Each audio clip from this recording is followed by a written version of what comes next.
There is this incredibly powerful force out there shaping our world, and it doesn't operate from the usual halls of power. We're not talking about governments or corporations, but this massive network of citizens and activists. This is what we call global civil society. And honestly, understanding it right now is more important than ever. So let's dive in and figure out what that really means. So let's start with a big question. Who really holds the power? I mean, yeah, we always think of governments and corporations, right? But there's another major player on the global stage, one that's super easy to overlook. It's this growing web of ordinary people and organizations working together across borders. And believe me, they are changing the rules of the game. So, at its most basic level, civil society is that space that exists between the government and the marketplace. It's where we, you, me, our communities, come together to chase after the things we care about and really make our voices heard. Think of it as the engine room for any kind of collective action. Okay, before we can really wrap our heads around how this thing works on a global scale, we gotta get the basics down. So, let's start with that fundamental relationship, the one between civil society and the state itself. I think this slide just lays it out perfectly. Picture a seesaw. On one end, you have the state, with all its top-down control and authority. And on the other end, that's civil society, with its grassroots power that comes from the bottom up. A really strong civil society acts as a crucial counterbalance. It keeps the state honest and accountable to its own citizens. And hey, this isn't just some abstract theory. The Solidarity movement in Poland back in the 1980s is such a powerful real-world example. By building trade unions and citizen groups completely outside of the government's grip, they showed the whole world the incredible power of an independent civil society to spark massive political change. All right, so that's the local picture. But in the last few decades, this whole idea has just exploded onto the global scene. The very same principles that work in a local neighborhood are now being scaled up to cover the entire planet. Let's take a look at how that happened. So what kicked this whole global shift into high gear? Well, it was mainly three things. First, technology. I mean, the internet, mobile phones, it's practically erased borders and lets people organize instantly across the globe. Second, the growth of these really sophisticated international networks.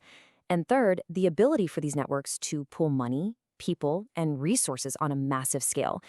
That creates a serious force for change. And the scale of this is just mind-boggling. We're talking about thousands of these organizations out there, all operating outside the traditional system of states and governments.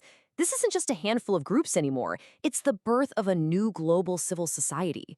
It's like a parallel power structure on the world stage.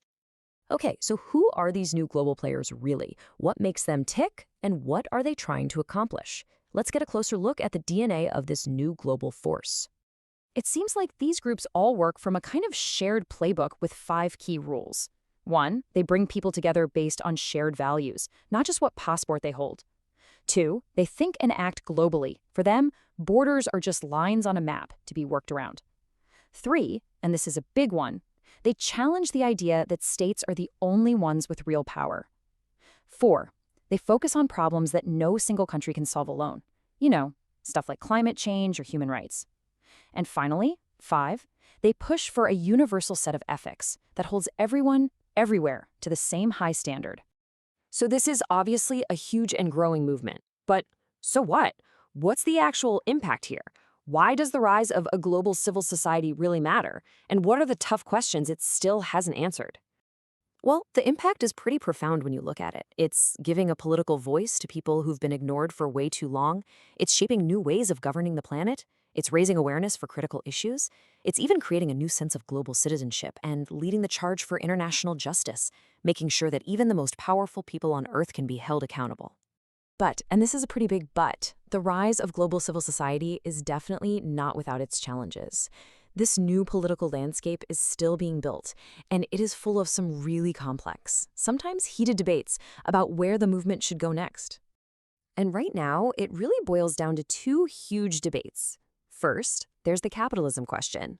Should these groups be fighting against giant multinational corporations, or should they try to work with them to create change from the inside? Yeah, there's no easy answer there. And second, the community question. Can a bunch of activists connected only by the internet ever become a real sustainable community? The jury is definitely still out on that one. So, all of this leads us to the really big question. What does the future hold? The path forward for global civil society is, well, it's anything but certain. And this final thought from our source material reveals this really fascinating paradox. For a movement that's all about being independent from the state, its ultimate success might actually depend on how seriously those very same states take the challenges it's throwing at them. It's wild, right? To change the system, they first need the system to admit they have power. And so, we're left with a question that is probably going to define our century. In a world that's more connected than ever before, facing challenges that threaten every single one of us, can we truly, finally act as one? The future of our planet might just depend on how we answer that.